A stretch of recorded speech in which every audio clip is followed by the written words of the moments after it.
Hello again. Today I'm coming with my YA and middle grade book haul for September. And again, I cannot carry all of these books. There are just so many good YA books I find that I'm just have a tough time controlling myself. So these are all the books I'm going to be covering in this video. So let's just start getting to it because it's going to be a while. First book I'm going to talk about here is Buried Beneath the Baobab Tree.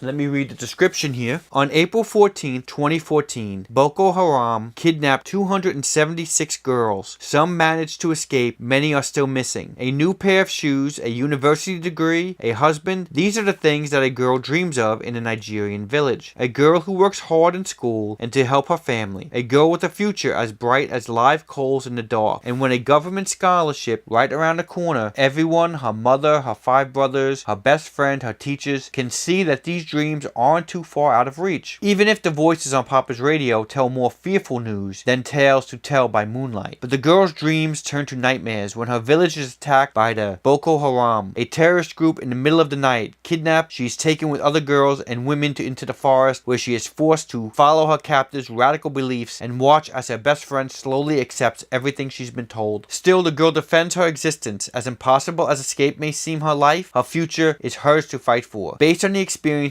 of young women who were captured by the Boko Haram and told in stark, poetic vignettes, this novel is a harrowing story of survival and hope in the darkest of places. So, definitely a story that I have very little knowledge of, but something that sounds really important in an area of the world that I'm not aware of what's going on, so I am definitely looking forward to reading this. Next one is A Spark of White Fire. When Esme wins a contest of skill, she sets off events that trigger an inevitable and unwinnable war that pits her against the family she's given anything to return to. In a universe of capricious gods, dark moons, and kingdoms built on the backs of spaceships, a cursed queen sends her infant daughter away, a jealous uncle steals the throne of Kali from his nephew, and an exiled prince vows to take his crown back. Raised alone and far away from her home on Kali, Esme longs to return to her family when the king of Witchstar offers to gift the unbeatable sentient warship Titania to a warrior that can win his competition. She sees her way home. She'll enter the competition, reveal her true identity to the world, and help her famous brother win back the crown of Kali. It's a great plan until it falls apart. Inspired by the Mahabharata and other ancient Indian stories, A Spark of White Fire is a lush, sweeping space opera about family, curses, and the endless battle between jealousy and love. Again, sounds really interesting. Next one is Not Even Bones. Nita doesn't murder supernatural beings and sell their body parts on the internet. Her mother does that. Nita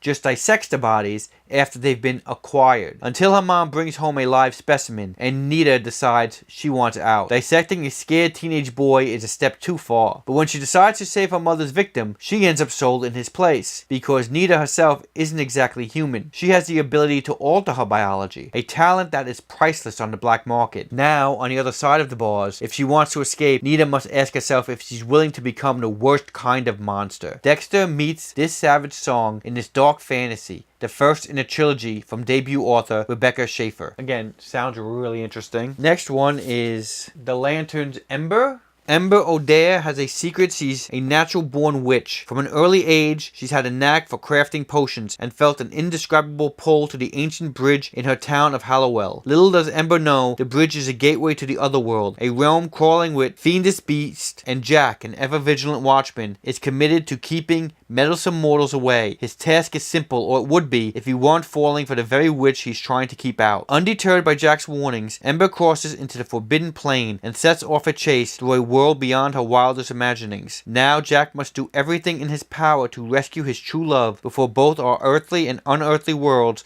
descend into chaos. So that is The Lantern's Ember. Next one is The Bone Witch. This has been around, book 2 for a while. Story is here. Taya is different from the other witches in her family. Her gift for necromancy makes her a bone witch, who are feared and ostracized in the kingdom, for there is a powerful elemental magic that can reach beyond the boundaries of the living and of the human. Great power comes comes at a price, forcing Taya to leave her homeland, train under the guidance of an older, wiser bone witch. There, Taya puts all her energy into becoming an Asha, learning to control her elemental magic and those beasts who will submit by no other force. And Taya must be strong, stronger than even she believes possible, because war is brewing in the Eight Kingdoms, war that will threaten the sovereignty of her homeland and threaten the very survival of those she loves. That's that one. Next one is What the Woods Keep. On her 18th birthday, Hayden inherits her childhood home on the condition that she uncovers its dark secrets. Hayden tried to put her past behind her, and it worked. She's getting ready for college, living in a Brooklyn apartment, and hanging out with her best friend and roommate, Dell. But now it's all coming back. Her mother's mysterious disappearance a decade ago, her father's crazy theories, and Hayden's own dark dreams of strange symbols and rituals in the Colorado woods where she grew up. As soon as Hayden arrives at her hometown,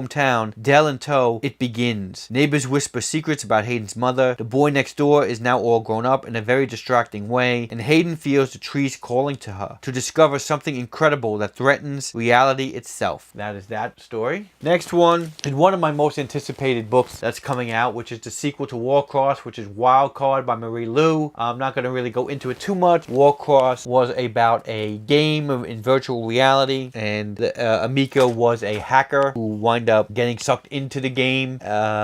And this is the sequel to that book. I am really looking forward to it because I really loved Warcross. Next one is Ellen Hopkins, People Kill People. It says a gun is sold in the classifieds, bought by a teenager for protection. 1 week will bring 6 teens in Tulsa, Arizona into close contact in a town wrought with political and personal tension. One person will shoot, someone will die. Next one is Sadie. Today, WNRK is launching the first episode of the new serialized podcast, The Girls, created and hosted by Wes McCrae. When popular radio personality Wes McCrae receives a desperate phone call from a stranger imploring him to find 19-year-old runaway Sadie Hunter, he's not convinced there's a story there. Girls go missing all the time, but as soon as Wes's boss discovers Sadie fled home after the brutal murder of her little sister Maddie, he sees the making of something big and orders Wes to the small town of Cold Creek, Colorado to uncover what happened. Sadie has no idea that her story will soon become the subject of a blockbuster podcast. She just wants revenge. Armed with a switchblade, Sadie follows a meager set of clues, hoping they'll lead to the man who took Maddie's life, because she's determined to make him pay for it with his own. But as Wes traces her journey in the darkest, most dangerous corners of big cities and small towns, a deeply unsettling mystery begins to unfold. One that's bigger than them both. Can he find Sadie before it's too late? Alternating between Sadie's unflinching voice as she hunts the killer and the podcast transcripts tracking the clues she's left behind, Sadie is a breathless thriller about the lengths we go to protect the ones we love and the high price we pay when we can't. It will haunt you long after you reach the final page. And the next one I don't really have to talk about. Everybody knows about Harry Potter. So this is the second book, Harry Potter and the Chamber of Secrets. Since I did read Harry Potter and the Sorcerer's Stone, and I do want to continue the series, so I will be looking forward to getting into this book as well. Next book is Seventh Born, Abomination, Curse, Murderer, all names hurled at 18-year-old Seraphina Dovetail. As the seventh-born daughter to a witch, she's the cause of her mother's losing her power and in turn her life. Abandoned as a child, Sarah dreams of becoming an inspector and finding her family. To do that, she must be referred into the Advanced Studies program at Aetherum's Witchling Academy. Her birth order, quick temper, and tendency to set things on fire, however, has left her an outcast with failing mark, and just what Professor Nikolai Barrington is looking for. The tall, brooding, yet exceedingly handsome young professor makes her a proposal to become his assistant, and he'll give her the referral she needs. Sarah is quickly thrust into a world where witches are being kidnapped, bodies are raised from the dead, and someone is burning seventh-borns alive. As Sarah and Barrington grow even closer, she'll discover that some secrets are best left buried, and fire isn't the only thing that makes a witch burn. So there's that book. Next one is Dare You to Lie. When her FBI agent father is framed for murder, Kylie is forced to move back to the small town that turned its back on her and the boy who betrayed her. All Kai cares about is clearing her father's name, but her reappearance comes with its own consequences. Someone won't let her forget the photo scandal that drove her away 2 years ago. With threats against her mounting, the FBI sends a rookie agent to tail her. More determined than ever to expose the town's hidden skeletons, Kai unwittingly thrusts herself into a much bigger plot. Everyone thought she'd forgive and forget. They're about to learn they messed with the wrong girl. Next one is 10 After Closing. 10 p.m. Closing time at Cafe Flores. The door should be locked, but it isn't. Scott Bradley and Winsome Somerville are about to become hostages. 10 minutes before closing, Scott's girlfriend breaks up with him in the cafe's basement storeroom because he's late picking her up for the big end-of-the-year party. Now he can't go to the party, but he can't go home either, not knowing whether his dad will still be in a drunken rage. Meanwhile, Winnie wanted one night to let loose, away from her mother's crushing expectations. Instead, she's stranded at the cafe after her best friend ditches her in a misguided attempt at matchmaking. 10 minutes after closing, the first gunshot is fired. Someone's dead, and if Winnie Scott and the rest of the hostages don't come up with a plan soon, they may not live to see morning. Told from both Winnie and Scott's perspective and alternating between events leading up to and following the holdup, 10 after closing is an explosive story of teens wrestling with their own challenges, thrown into circumstances that will test their limits. Sounds good. Next one is Ignite the Stars. Across the universe, she's the monster with many names, but no one realizes that infamous outlaw La Cocha is only a 17-year-old girl, a criminal mastermind and unrivaled pilot. Iya has spent her life terrorizing the Olympus Commonwealth, the imperialist nation that destroyed her home. When the Commonwealth captures her and the true identity is exposed, they see Iya's age and talent as an opportunity. By forcing her to serve them, they will prove that no one is beyond their control. Soon Iya is trapped at the Commonwealth's military academy, desperately plotting her escape. Her new acquaintances, including Bryn, a seemingly average student with a closely held secret, and their charming flight master, Knives, cause Iya to question her own alliances. Can she find a way to escape the Commonwealth's clutches before these bonds deepen? And outside the academy, there are forces of evil at work, machinations that even the great La Cocha doesn't know about. Things that threaten not only the Commonwealth, but the entire fabric of the universe itself. There's that story. Next one is Steve Westerfield's Imposters. I actually haven't read Uglies, but I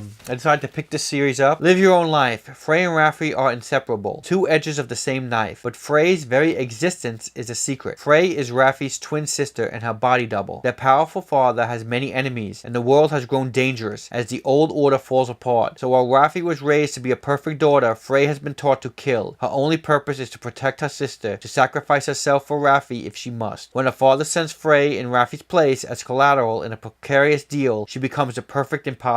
As poised and charming as her sister, but Cole, the son of a rival leader, is getting close enough to spot the killer inside her. As the deal starts to crumble, Frey must decide if she can trust him with the truth and if she can risk becoming her own person. Reminds me a lot of Diabolic, actually, but I am looking forward to it. That is Scott Westerfield's Imposters. Next one is Rule. The king is dying. His heir has just been murdered and rebellion brews in the east, but the kingdom has one last option before it descends into leaderless chaos, or rather, 3 unexpected options. Zafi has spent her entire life trekking through the outer reaches with her band of travelers. She would do anything to protect her people, but no one can find out how far she's already gone. Akela was raised in the Eastern Reach, surrounded by whispers of rebellion and abused by her father. Desperate to escape, she makes a decision that threatens the whole kingdom. Ren grew up in Colonia, serving as a lady's maid and scheming her way out of the servants' chambers. But if anyone ever discovers what she's done, she could be hanged for treason. When the king summons the girls, they arrive expecting execution. Instead, they learn the truth. They are the illegitimate daughters and one must become his new heir. But someone in Colonia knows their secret, and that someone will stop at nothing to keep their sisters from their destiny, to rule. Magic, mystery, and blackmail abound in this sensational and striking fantasy debut. Next one is This Mortal Coil. Katrina Agata is a hacker. She can cripple mainframes and crash through firewalls, but that's not what makes her special. In Kat's world, people are implanted with technology to recode their DNA, allowing them to change their bodies in any way they want, and Kat happens to be a gene hacking genius. That's no surprise since Kat's father is Dr. Lachlan Agata, a legendary geneticist who may be the last hope for defeating a plague that has brought humanity to the brink of extinction. But during the outbreak, Lachlan was kidnapped by a shadowy organization called Cartaxis, leaving Kat to survive the last 2 years on her own. When a Cartaxis soldier, Cole, arrives with news that her father has been killed, Kat's instincts tell her it's just another Cartaxis lie. But Cole also brings a message before Lachlan died. He managed to create a vaccine, and Cole needs Kat to release it and save the human race. Now Kat must decide who she can trust. The soldier with secrets of his own, the father who made her promise to hide from Cartaxis at all costs. In a world where nature itself can be rewritten, how much can she even trust herself? Sounds pretty good. Next one is called After Image. A horrific explosion levels part of the city, and Cameron Kim Kingfisher is the sole survivor. Amidst controversy, conspiracy theories, and threats from government officials, Cameron longs for the truth. The only person she could turn to is a transparent boy in a lab coat named Quint. Unsure whether he's a hallucination or a ghost, Cameron has no choice but to trust him as they become embroiled in a plot that is bigger than either of them realize. In a race where the fabric of time and space is at stake, they must figure out who caused that explosion before the culprit comes back to finish off Cameron and her city for good. The next one I picked up is the third book in the Stalking Jack the Ripper, Hunting Prince Dracula trilogy. What we call it, actually. I am still reading Stalking Jack the Ripper and really enjoying it, so I'm glad I actually have the second and third books, because I think I might just go right through and read all three of them. I'm not going to talk too much about this, but